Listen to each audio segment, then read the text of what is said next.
तोत्तमाङ्गाः श्रीवेङ्कटाचलपते तव सुप्रभातम्।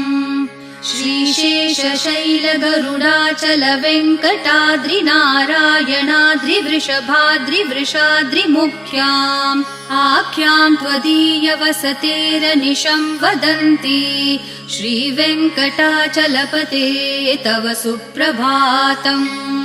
सेवापरः शिवसुरेश कृशानुधर्मरक्षोऽम्बुनाथ पवमानधनाधिनाथाः बद्धाञ्जलि प्रविलसन्निज शीर्षदेशाः श्रीवेङ्कटाचलपते तव सुप्रभातम्।